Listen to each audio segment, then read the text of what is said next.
Hello everyone and welcome to EPCC Tejano News. My name is Martin Junio and today I'm reporting along with Maria Ramirez. We're glad to bring all the excellent coverage that our EPCC reporters have for you this week. If you that you're a student with disabilities or need special accommodation to continue your career goals, our reporter Martin Junio brings you the latest news on the Center for Students with Disabilities. the Center for Students with Disabilities offers students regardless of disability an equal opportunity to complete their educational goals through EPCC. The program offers sign language interpreting, tutoring, testing, accommodation, and they also give students an opportunity to use the computer lab inside the CSD. Their hours of operation are Monday through Friday, 8 to 5 p.m., and they're located inside the SID building, room 112. Students with disabilities are not set to fill their career goals once they're enrolled inside the program. Earlier this week, I talked with Director John Lockhart, where she told me more about the program. This program provides support services for students that have disabilities, whether it's a permanent one or a temporary one. Our purpose is to provide that resource to help a student be successful. There is no age limit. Last fall, we had roughly 700, a little over 700 students, and that's district-wide. Right now, this semester, we have almost 600. Our semester always falls off in the spring. We provide such things as note-taking if somebody needs a note-taker. Our very important one that we provide is tutoring. And the tutoring will give a student 3 hours of tutoring a week. And that's what helps make the difference for being able to go ahead and finish your degree and be successful. As you can see, the CSD helps those students with short-term to long-term disabilities reach their goals. Reporting from Tejano News, Martin Junio. For more information, visit our center at Building C, Room 112, or email Jan Lockhart at jlockhay2@epcc.edu. Earlier this week, Dr. William Serrata, the president of EPCC, spoke at the last town hall meeting at the Valle Verde campus about various topics of interest about our community college. Let's learn more about this on our segment of Campus Life. We'll be right back with more exciting coverage from Tejano News. Don't miss next week's show where I'll be able to challenge our students if they're fit for the summer here at KCOS at 1 p.m.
Welcome back to continued coverage of Tejano News. Hello, welcome to Campus Life. It was a great turnout in the last town hall meeting, and if you're a student, you don't want to miss this. It's the president's last town hall meeting for this spring 2015 semester, and the topics such as the legislative update, tuition increase, enrollment, and many others are being talked on. Is huge for two reasons. First, the data is overwhelming that the more you learn, the more you earn, the less likely you are to be unemployed. The educational attainment level of our region is not where it needs to be. We need to increase the educational attainment level. The data shows us that by 2025, 65% of all new jobs in Texas will require some post-secondary education or training. And the educational attainment level is just not there. Being that state appropriations and taxes are being cut, tuition has to be increased. We have 364 undocumented students out of our 28,312 students, so it's just over 1.5% of our total Our out-of-state tuition is a better value than everyone else's in-state tuition in this region. To Senate in the House take turns on the budget. This year is the House, or this session is the House's turn. Their first bill, their first appropriations bill, had a $4.6 million cut to EPCC. The 50 community colleges had a 79, almost an $80 million cut. And so we have to plan accordingly. So the Board of Trustees, at the recommendation of the administration, approved the tuition increase. We do not want to raise tuition, but we have to plan accordingly. The board does not take it lightly. The board does not want to raise the cost of tuition. But the college has to balance the budget. And so the tuition increase does not even cover the $4.6 million cut from state appropriations. Learning now about these circumstances and situations, how do students feel about this? Although the tuition is increasing, I don't think that will lower down the amount of students that are going to be attending. Like he said, we're one of the top 10 colleges out of the nation. So, I mean, our standards and our reputation is just increasing too. So I don't think that'll be a problem. As an EPCC student, I would like to remind you that EPCC is still of better value, being that they are a top 10 community college, offer more than 130 programs of your choice, have free tutoring services, and many other perks. Reporting for Tejano News, Jessica Leal. To all our viewers, please don't hesitate in registering for the upcoming semesters. You can come by any of our 5 campuses to do so, or call 915-831-3722. Jessica, what do you do in your free time? Well, I either spend my time doing homework or being on Facebook. I wonder what the EPCC students do in their free time. Today we interviewed the students of EPCC, so let's see what they're doing. Hi, welcome everybody. My name is Filiberto and today we are with Dion Ronquillo. who is a student of EPCC. So, what are you doing in your free time? Right now I'm just playing hacky sack with some friends. We're just chilling out between classes. Play hacky sack using your legs, any part of your legs, your thighs, your knees, your feet. It's a lot like soccer, so you want to keep the sack up. You can't use your hands or your arms, but you can use your head and your chest. So I like to dance my heart out, my soul, my emotions, so everything comes out. What I like to tell people when they want to dance, I tell them anybody could dance. It doesn't matter if you're not a dancer professional or not professional. You could dance your heart out, your emotions. It's a type of meditation. I go to the gym and just practice when I have the time, play soccer, or when I don't, it's just shooting basketball. And basically that's it, and I hit the weight rooms later on. When I don't have classes, I like to come to the union and just hang out with my friends. And all we like to do is just watch people play, like Mortal Kombat, something Smash Bros. Sometimes we like going to the back and going to go ice hockey. And then when we're bored of the unions and we have nothing else to do, we go get a snack from the cafeteria. We go to Dasa's and buy our cookies and cream like always. That was all for today. Thank you for watching Campus Life. There is a lot of diversity in our school. Thanks, Philly, for that coverage. Thank you. Well, that's all we have for today on Campus Life. We hope you enjoyed it. Back to you guys. We'll be right back with more exciting coverage from Tejano News. I was laying down and it just kind of struck me. I just started off with a knee pain, you know, the usual. As runners, we have a lot of problems like those, but I thought it was just another of those knee pains, and I went to the doctor and he said, well, let's get some therapy. I went to therapy for 2 months. I said the knee pain is still there, and he thought, well, maybe you're not made to run. And he would tell me, no, this is gonna take longer than a year to heal. And he was just telling me, you can't run the same anymore. You're not going to be able to do what you used to. I am a runner. I am a positive person, and I'm going to push through. You can keep going. And my first step felt like a leap of faith. You want to find out what EPCC is the best place to start? Tune in next Sunday at EPCC Tejano News. Welcome back to continued coverage of Tejano News. EPCC Northwest Campus held its very first science exposition where some of the campus' most brilliant minds were allowed to shine, present their scientific findings to the community. Reporter Vivian Maldonado gives us the details. EPCC's Northwest Campus Library held the first annual Science Cafe Expo. We talked to Dr. Escamilla to get all the details on this scientific exposition. This is actually a coordinated event with the Service Learning program here at the El Paso Community College. And the goal of Service Learning is to allow students to have an opportunity to interact with their community and do projects that will be beneficial to them in the future. And so what we did was we took the Science Cafe and created an event called the Science Exposition. And the theme was planting the seeds of science. We're trying to get students who have been conducting research and science-based experiments, or those that are just interested in science topics, give them the opportunity to present either in the form of an oral PowerPoint type presentation or a poster presentation. The goal is to give students an experience. A lot of these students may never get that opportunity, especially at this level. And so what I'm trying to do is just give the students a general experience in conference-like presentation. What that will do is inspire the students to want to continue in their science education, whether it's biology or chemistry or physics, math, any STEM-related fields. Or in biology, we have health-related disciplines. We're trying to give those students an opportunity to present like their health-related topics.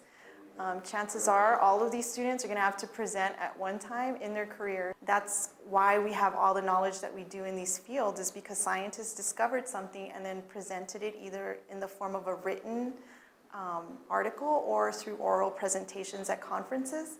And so what we're trying to do is get students to act like scientists. So a lot of these students did do research projects, so now they're just taking that final step and they're presenting their findings to the general public. We caught up with some students who told us what it was like to participate in this year's Science Cafe. Do our project on women of science like throughout history that haven't really been recognized the way they should have been because they were women. The women that we did pick is because they had more of an influential part in science that we didn't know about, such as one of the women actually helped in discovering a few of the elements that we used in the first atomic bomb, which people don't know about.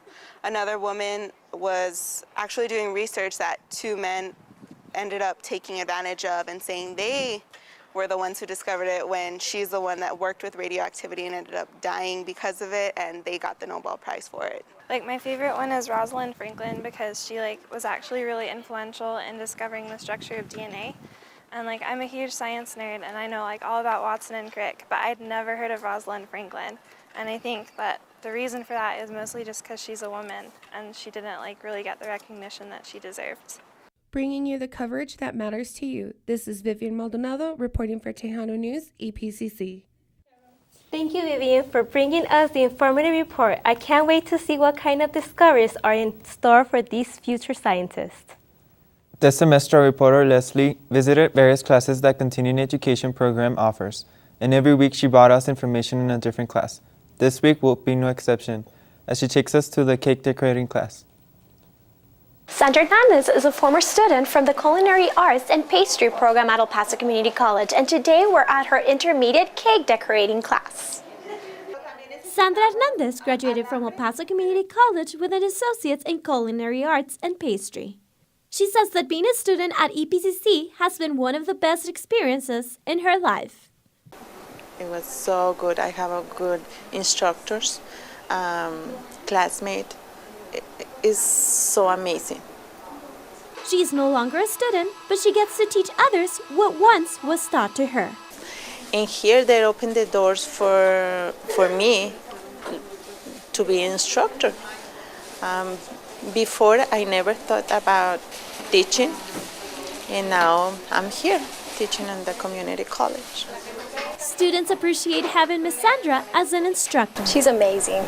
She's very patient and she has great ideas She helps us so much. Every time we get stuck with something, she's always willing to be there and show us, not just tell us how to do something. She's a very good teacher. I've learned a lot, and I've improved from my cakes when I would do them at home by myself to, as you can see, what I do now. And I'm very proud of it. She provides you assistance whenever you need it. I know by experience, and she's fun. Sandra Hernandez says that EPCC is the best place to start because it has opened many doors. First, I opened the doors on different restaurants that I have experienced, and now I'm teaching in one of the public schools here in El Paso. So remember, the phrase EPCC is the best place to start is not only a cliche, but it is truly your best choice. This is all for the semester. This is Leslie Gonzalez reporting for EPCC Tejano News. Thanks, Leslie, for keeping up with the continuing education program this semester. So remember, if your cakes don't look that tasty and you want to make a change, visit www.epcc.edu and search for immediate cake decorating under continuing education. One of most Americans' popular meat treats has made its way into the spotlight once again. We got the chance to stop by the Sun City Bacon Fest this weekend, and I have to admit, my pants got a little bit more tighter this time.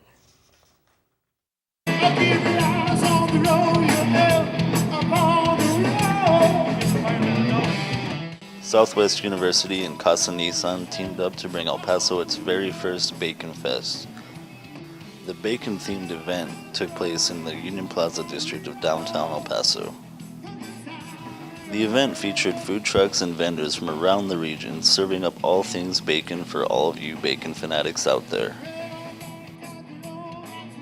If it has bacon and you can eat it or drink it, it was probably at the Bacon Fest. There was more bacon than you could imagine. I didn't even get a chance to try all of the tasty treats on hand. Aside from all the bacon, there was live music, a costume contest, and even some jumping balloons for the kids.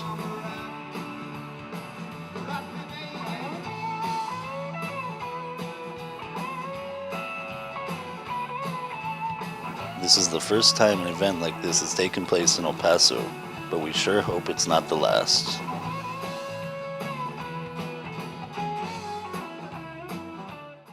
Oh, that bacon looks so good. I hope the Bacon Fest becomes an annual event.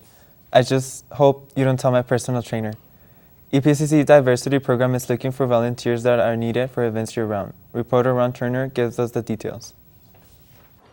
The El Paso Community College's Diversity Program is looking for volunteers to help set up events throughout the year. We spoke with Olga Chavez, Diversity Program Director. So community college diversity programs. We have a lot of major events. I hope that many of you in the audience have participated. We have areas such as Hispanic Heritage. We have had Black History Month. We've had Women's History Month.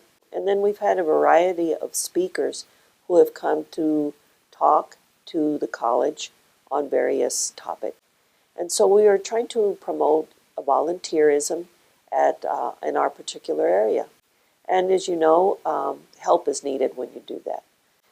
For that reason, we're asking people, and that is faculty, staff, students, that would be interested in assisting us in many ways, need your help. We have asked people what they'd be interested in helping us with.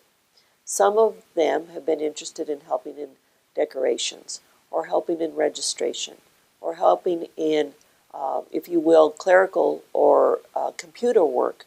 And we'd like you to think about it. If you're interested in coming and helping or finding out more, I'd ask if you could call us at 831-3324.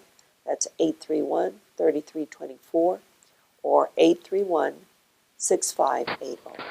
Now the El Paso Community College needs your help so we can host more events on a bigger scale. I'm Ron Turner, reporting for the Tejano News. Thanks, Ron. And again, if you would like to volunteer, call 915-831-33 915-831-2424, or you can call 915-831-6580. I hope to see new volunteers at the next diversity event. Still not fit for the summer? Let's take a look as I went around school asking our students to see what motivates them to stay in shape for the summer. I went around campus asking our students what motivates them to stay in shape for the summer. Would be the ability to have my body at my top performance, having my body to my best ability. Just to have that appeal, just to be marketable, just to look good in my clothes, just to be able to do whatever. I won't be out of shape when I do it. So I just wanted to be ready. Just good health and looking the best, you know, shape-wise, physically, and inside also. What motivates me is I just want to be in the best shape of my life. I want to be real healthy. I want to live a long time. I want to experience the world and everything. So starting early. Now we're ready for the summer. Reporting for the Tejano News, Maria Ramirez. Thank you, Maria, for that summer fitness motivation. I think I found some inspiration to get summer ready too. Poets all gathered and shared many moving lines of personal works at this year's Poetry Slam. We join our reporter Dimitri Sain, who takes us to the poetic event. On April 24th, EPCC brings the Poetry Slam, prepared by sociology professor Carla Newman, who also delivers such great poetry. It's great to see people read their work and enjoy poetry who otherwise wouldn't be able to do that. Poets aren't notoriously on time, but it's nice to be able to see people who wouldn't normally get to read their work for others get a chance to perform. There are different ways and styles that each participant gave in their poems.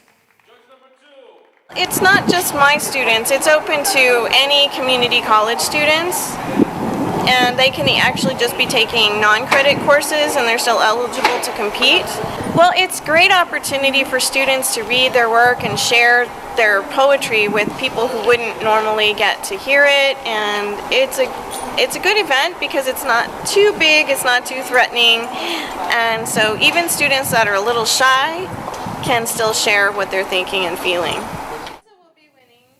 The participants gave their best, deepest poems as they receive awards to participate. That's all the information for this event. What a great story. I'm already inspired to write a poem for later. EPCC Spring Art Festivals, in collaboration with the Autism Center, presented a great event last Monday about Latino and Jewish history in El Paso. Ready to watch what Isabel prepared for us. The event that held last week at El Paso Autism Center was about El Paso hidden Jewish history.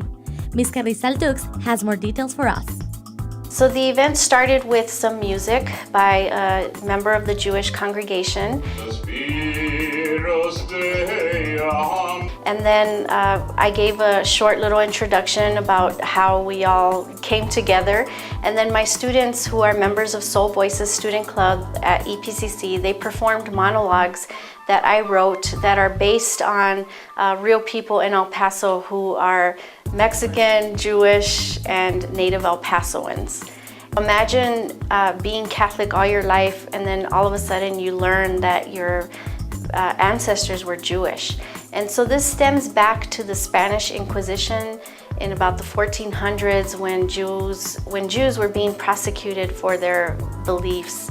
And so the event was about people in El Paso who are Jewish, Mexican El Pasoans, and it was about them sharing their history, their story, and how they learned about their Jewish ancestry. And so the location where it was held, the Autism Center, it just opened about a year ago, and it's the first of its kind in the country. So it's a groundbreaking historical place. And the center is like a study center, it's a museum. It's also a place where you can come and learn more about this history. And if you think that you have this history, you could come here to meet with a rabbi and learn about Judaism. Honestly, I mean, being part of this event has really been a humbling experience. Being the fact that it's Jewish morals. Well, my monologue, I'm portraying a female, and basically it's just her and her upbringing, you know? And I'm not gonna lie to you, I've only looked at it a couple times, but the times that I have looked at it, you know, she talks about how she was raised Catholic. And she, you know, was an altar server and, you know, everything she did, but she just didn't feel right. And just something that I took from it is just basically, you know, acceptance. Acceptance between all of us, among each and every one of us. We're all the same. Like, nothing makes us different. So I think what students learned at this event was a little bit of history, especially a history that's not so commonly known. But also it gave them an opportunity to just break bread and be in a room with people who might have different cultural beliefs than them or different religious beliefs. So it was good to just have everybody in the room talking about a community that's very active in El Paso, Texas. It was great to see students participating in this event and also learn about our past.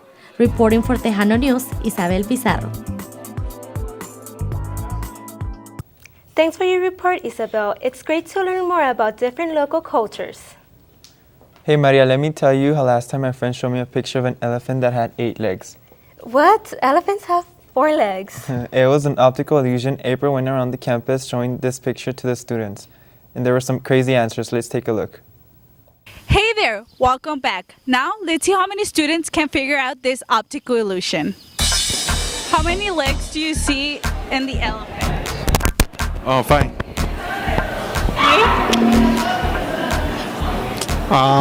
I believe 8. 6. So I will say 1, 2, 3. 5. Yeah, 5. 5. Yeah. I see 7 legs. I see 8. 6, 7, 8.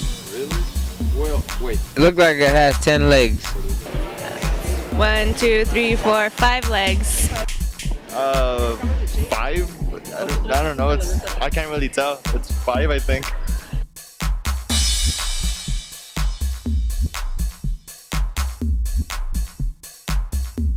5, 6, 8 legs? Well, we'll never know. Reporting for EPCC Tejano News, I'm April. How funny, 10 legs. That is crazy. That's all the information we have for you this week. We hope you enjoyed it. This is our last show of the semester, so a big thanks to the KCOS studios. Please don't miss Tejano News next semester for more information and in-depth coverage. My name is Maria. And my name is Martin Junio. We'll see you next time here at Tejano News.